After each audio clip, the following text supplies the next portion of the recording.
बिस्मिल्लाहिर्रहमानिर्रहीम। आज हम जो पढ़ने जा रहे हैं चैप्टर नंबर 14 का शॉर्ट क्वेश्चन नंबर 5 है। अच्छा, इसमें ये कहा गया है कि दो चार्ज पार्टिकल्स जो हैं वो किसी मैग्नेटिक फील्ड में दाखिल होते हैं और वो जो मैग्नेटिक फील्ड में दाखिल होते हैं वो चार्ज पार्टिकल के वेलोसिटी के परपेंडिकुलर है। तो और चार्ज पार्टिकल्स जो है वो अपोजिटली डिफ्लेक्ट हो जाते हैं, यानी एक तरफ को चले जाता है, दूसरा जो है वो अपोजिट डायरेक्शन में चला जाता है। तो हमने ये बताना है कि उन चार्जेस की नेचर के बारे में बताना है। चलते हैं क्वेश्चन की तरफ। तो यहाँ पे ये जो क्रॉस शो किए गए हैं, ये यहाँ पे बी लिखा हुआ है। जब भी आप ये क्रॉसेस को देखेंगे ना, तो इसका मतलब है जिस भी क्वांटिटी का जिक्र हो रहा है वो इनटू द बोर्ड है।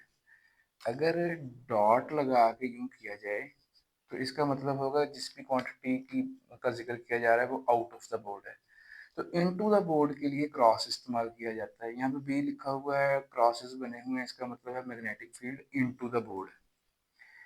अब इस सवाल को हम दो केसेस में पढ़ेंगे, वो आपको बाद में समझ आ जाएगा कि इसके हमने दो केसेस क्यों बनाए। पहला केस है, फर्ज करें कि ये जो दोनों चार्ज पार्टिकल्स आ रहे हैं ये इस साइड से आ रहे हैं। अच्छा, अगर वो इस साइड से आ रहे हैं तो ये जो है एक चार्ज पार्टिकल फर्ज किए इधर को आ जाता है, दूसरा इधर को आ जाता है। ठीक है, अब ये देखना है हमने कि कैसे आ जाता है। ये देखें, ये पॉजिटिव चार्ज पार्टिकल है, v वेलोसिटी से मैग्नेटिक फील्ड में दाखिल हुआ, v क्रॉस b, इसके ऊपर जो f फोर्स लगेगी नीचे को लगेगी, और ये अगर पॉजिटिव चार्ज पार्टिकल इधर से दाखिल होगा तो वो नीचे को डिफ्लेक्ट होगा। अब अगर इधर से नेगेटिव चार्ज पार्टिकल आता, उसके साथ क्या होना? अगर यहाँ से एक नेगेटिव चार्ज पार्टिकल आता, देखिए उसके ऊपर भी फोर्स लगनी तो यही है, क्यू वी क्रॉस बी। इसका मतलब है वी क्रॉस बी नीचे को, नो नो, क्योंकि यहाँ पे चार्ज नेगेटिव है।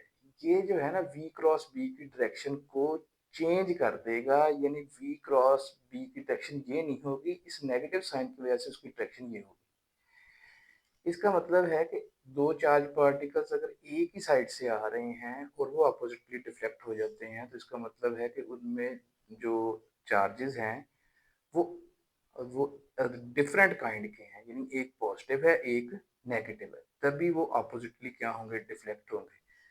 अगर ये वाला चार्ज भी पॉजिटिव ही होता तो ये वी क्रॉस भी ये भी इधर को ही जाता। तो अपोजिटली डिफ्लेक्टेड होने का यही जो है यही सबब है कि ये जो दोनों चार्ज पार्टिकल्स हैं ये डिफरेंटली चार्ज हैं, यानी एक अनलाइकली चार्ज हैं कि यानी एक पॉजिटिव है और एक नेगेटिव है। अच्छा, इसमें एक एक बात और आ जाती है जिसके लिए हमने केस 2 बनाया है कि अगर एक चार्ज पार्टिकल इधर से दाखिल हो, जैसे ये पॉजिटिव है इधर से दाखिल हो रहा है, और दूसरी तरफ से भी जो चार्ज पार्टिकल दाखिल हो रहा है वो भी पॉजिटिव है, तो अब आप इस वाले केस को जरा भूल जाए, यानी इधर से भी पॉजिटिव चार्ज पार्टिकल दाखिल हो रहा है, इधर से भी पॉजिटिव चार्ज पार्टिकल दाखिल हो रहा है। तो इधर तो आपने समझ लिया कि इसके ऊपर v क्रॉस b फोर्स लगेगी और वो ये नीचे को जाएगा। अब इधर देखें जरा, अगर ये जो पॉजिटिव चार्ज पार्टिकल है v क्रॉस b फोर्स लगेगी और v क्रॉस b जो है वो उसकी जो फोर्स की डायरेक्शन होगी वो इधर को लगेगी। इसका मतलब है ये अपोजिट जाएगा। अब दोनों केसेस में आपको डिफरेंस नजर आ रहा होगा। अगर एक ही डायरेक्शन से दो चार्ज पार्टिकल्स मैग्नेटिक फील्ड में परपेंडिकुलर दाखिल होते हैं और वो अपोजिटली डिफ्लेक्ट हो जाते हैं, तो इसका मतलब है कि उन दोनों के ऊपर जो है चार्ज वो डिफरेंट है, एक के ऊपर पॉजिटिव और एक के ऊपर नेगेटिव।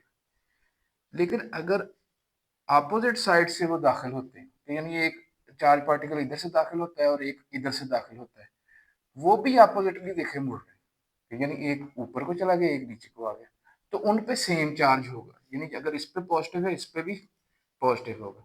चलें, बहुत शुक्रिया जी, फिर मिलते हैं नेक्स्ट अगले शॉर्ट क्वेश्चन के साथ।